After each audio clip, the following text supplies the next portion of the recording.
thing that sets this apart from everything in its segment is the handling.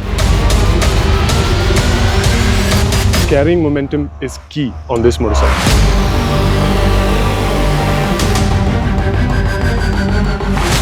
Ladies and gentlemen, we've just been riding the TVS Apache RTX, and without wasting any of your time, I'm going to get straight into the details. Let's start with what I like best about this motorcycle. One thing that sets this apart from everything in its segment and even compares it to a segment above this motorcycle is the handling.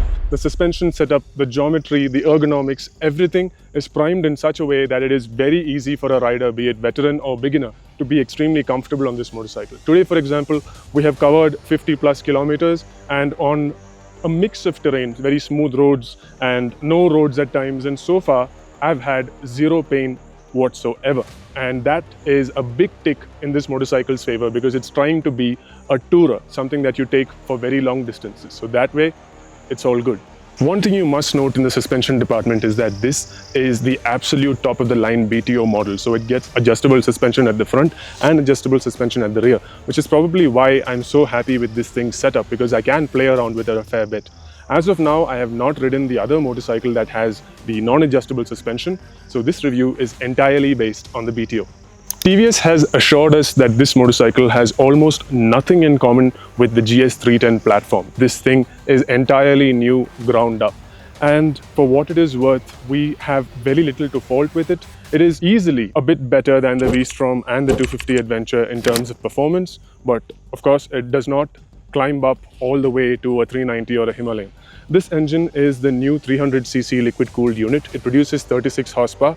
Now, as of today, I'm not entirely sure if I'm getting the full 36 horsepower because of the altitude and all that, but it is very evident that it is not the ADV engine that we would expect in a proper off-road oriented ADV. This is more of a road-biased engine because the power band is not as wide as you would expect an ADV with a lot of low-down grunt to be. It's quite narrow and it comes alive properly a little bit after 6,000 RPM.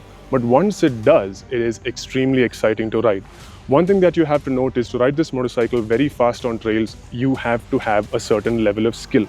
A beginner will very quickly realize that for a certain condition at a certain speed, the RTX only has one correct gear. If you're on the wrong gear, you're going to lose a lot of momentum, and then you have to make up for it with a lot of skill.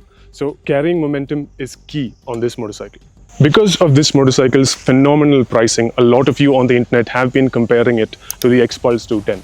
Now, to begin with, I must say that the X-Pulse 210 is more of an off-road biased motorcycle than this one. So on that front, if you want more off-road ability, that is the motorcycle you go for. But this one has very respectable off-road ability, and now we get into the best part. Most people who are going to buy the RTX are going to buy it to use on the road and to tour for long distances. And on that front, TVS has done an incredibly great job. This motorcycle can pull from as low as 2,000, 3,000 RPM in 6th gear from 40 kilometers onwards with no fuss at all. The fueling is very linear, the throttle response is crisp, and regardless of how you ride it, it is a motorcycle that behaves in a very gentlemanly manner. It's tough to ride this one like a rowdy. So for your long trips, let's say from Mumbai to Goa and so on, this is a motorcycle that can cover distance without letting you feel the fatigue. For those worried about refinement, you'll be pleased to note that the first hint of vibrations come after 6,000 RPM, and it gets very annoying only very close to the red line, which is just after 9,000 RPM. So until then, if you want to sit in that sweet spot and cruise at triple-digit speeds, this motorcycle will definitely aid that.